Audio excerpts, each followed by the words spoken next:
Hello everyone, welcome back to my channel. সবাই কেমন আছো? আশা করছি সবাই ভালো আছো। আমি অনেক ভালো আছি। আমার নতুন আরেকটা ভিডিওতে তোমাদের সকলকে স্বাগত জানিয়ে আজকের দিনটা শুরু করছি। পুরো ভিডিওটা দেখতে থাকো, আশা করছি তোমাদের একটু হলেও ভালো লাগবে।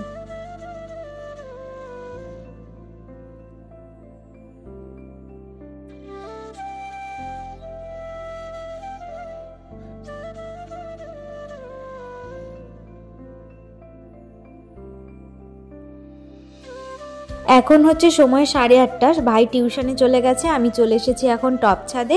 কিছু জামা কাপড় সকাল সকাল ধুয়ে দেওয়া খুবই প্রয়োজন, সেই জন্য জামা কাপড়গুলো নিয়ে ছাদে চলে এসেছি।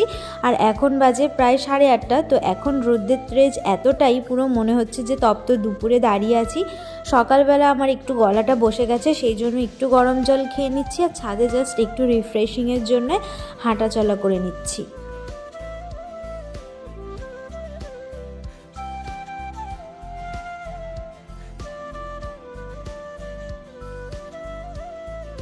তো বাবার ওখানে যত বেডশিট, শীতের কম্বল, ডিউটির ইউনিফর্ম ছিল সব বাবা আজকে নিয়ে এসেছিলো প্যাকেজিং করে। তো সেগুলোই সকাল সকাল ধুয়ে দিচ্ছি, কারণ এগুলো একটু দেরি করে ধুলে শুকোতে দেরি হবে, আবার টেনে নিয়ে বেড়াতে হবে। জামা কাপড়গুলো ধুয়ে কিছুক্ষণ রোদ্রে বসে নিজের কাজকর্ম করে নিচে আসার পর দেখলাম বাবা বাজার থেকে অলরেডি চলে এসেছে মাছ নিয়ে। মাছটাকে ভালো করে ধুয়ে নিয়েছি। এরপর মা নিচে এসে আমাকে বলে দেবে কিভাবে কি পিস করতে হবে, তারপরে পিস করব। তার সঙ্গে বাবা একটা লাঠা মাছ নিয়ে এসেছিলো, আজকে কলই শাক দিয়ে ঘন্ট হবে। তো সেই জন্যই এই লাঠা মাছটা আনা হয়েছিল। সেটা ধুয়ে একটু লবণ দিয়ে ধুয়ে নিলাম, কারণ এই মাছে প্রচণ্ড পিচ্ছিল একটা পদার্থ থাকে, তো সেইটা ধোয়ার জন্য একটু লবণ দিয়ে ধুয়ে নিয়েছি। আর এখানে মাছের পিসগুলো করা হয়ে গেছে, এখন মাছগুলোকে ভালো করে ধুয়ে জলে ভিজিয়ে রাখবো। তো এরই মাঝে দিদা এসেছিল আমাদের বাড়িতে, আর অনেক দিন ধরে দিদার হাতে রান্না খাই না, সেই জন্য মা আজকে দিদাকে বললো রান্না করতে। তো সেই সবজি কাটতে গিয়ে হাতটাকেও কেটে নিয়েছি। বাবা নতুন বটি নিয়ে এসেছিল হলদিয়া থেকে, সেই বটিতে হাতটা কেটে গেছে, ভীষণ ডিপলি কেটেছে। এখানে নিচে এসে দেখি দিদার অলরেডি রান্না হয়ে গেছে, আর আমি স্নান করে এখন আরেকটা জিনিস রান্না করব।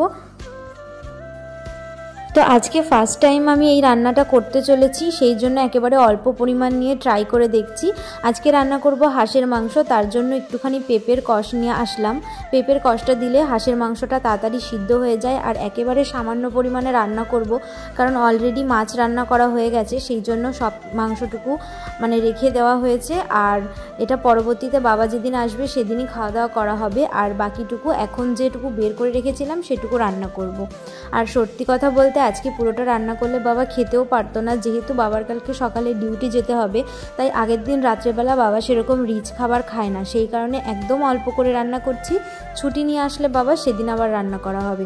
তো সমস্ত রকমের মশলা দিয়ে আর পেঁপের কষটুকু দিয়ে কাঁচা পেঁয়াজ, সর্ষের তেল দিয়ে ভালো করে ম্যারিনেশন করে এটাকে আমি রেস্টের জন্য রেখে দেবো।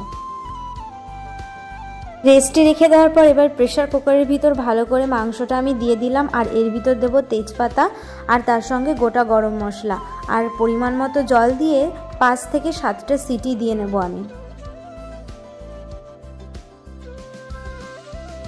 ওদিকে প্রেশার কুকার বসিয়ে দিয়ে এখন আমি কড়াই বসিয়ে নেব, কারণ মাংসের যে আলুগুলো যাবে সেগুলোকে হালকা ফ্রাই করে নেব।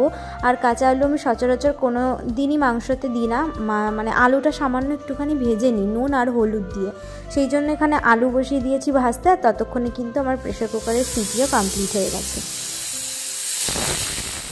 ভাজা আলুর তেলে এবার গোটা জিরে আর শুকনো লঙ্কা দিয়েছি, আর দিয়েছি গোটা গরম মশলা, আর তার মধ্যে এখন পেঁয়াজ দিয়ে একটু হালকা ব্রাউন করে ভেজে নিয়ে টমেটো দিয়ে দিয়েছি। আর যে এক্সট্রা মশলা ছিল সেটা একটু জল দিয়ে ধুয়ে দিয়ে দিয়েছি। আর এদিকে দেখো মাংসটা কিন্তু খুব সুন্দর সিদ্ধ হয়ে গেছিলো। আমি ভালো করে মশলাটা কষিয়ে এখন পুরো মাংসটা যে ঝোল শুদ্ধ ছিল সেটা দিয়ে ভালো করে কষাবো। কষিয়ে এই ঝোলটা পুরোপুরি টানবে। আলুটাও ওর মধ্যে দিয়ে দিয়েছি, যতটা পরিমাণে ঝোল হয়েছে এই ঝোলটা পুরোপুরি টানবে, তারপরে কষাবো, কষিয়ে আবার জল দেবো। এই মাংসটা যথেষ্ট সময় সাপেক্ষ রান্নার একটা মাংস, সেই জন্য এই মাংসতে কিন্তু তাড়াহুড়ো করলে হবে না, তাহলে সিদ্ধও হবে না আর খেতে ভালোও লাগবে না, তাই অনেকটা সময় নিয়ে রান্না করতে হয়েছে। এবার দেখো এর ভিতর আমি একটু সাইডে গরম জল করে পরিমাণ মতো গরম জল দিয়ে দিয়েছি, আর তৈরি হয়ে গেছে মাংস। তো এটা খাওয়ার সময় না আর ভিডিও করতে পারিনি, তবে ফার্স্ট টাইম হিসেবে সত্যি ভীষণ টেস্টি হয়েছিল খেতে।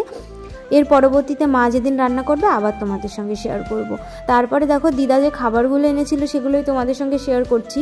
তো এটা হচ্ছে ছোটো মামার দোকান থেকে নিয়ে এসেছে চাউমিন, কেক, বিস্কুট, তারপরে আবার দিদা পিঠেও বানিয়ে নিয়ে এসেছে, দুধে ভেজানো পিঠে। আর এখানে হচ্ছে ধনেপাতা লঙ্কা দিয়ে সাজের পিঠে আর এমনি নর্মাল সাজের পিঠে, যেটা খেতে আমি ভীষণ ভালোবাসি। তো ওই জন্য আনার সঙ্গে সঙ্গে আমি খেতে শুরু করে দিয়েছি, কারণ আমার ভীষণ ভালো লাগে। তো আমাদের বাড়ি আজকে প্রচুর রকমের পিঠে তো আগের দিন বানানোই হয়েছে, তোমরা ভিডিওতে দেখেছো। আর পরের দিন দিদা পিঠে নিয়ে এসেছে। তো বলতে গেলে এবার শীতকালটা ভালোই আমরা সবাই মিলে পিঠে খেলাম।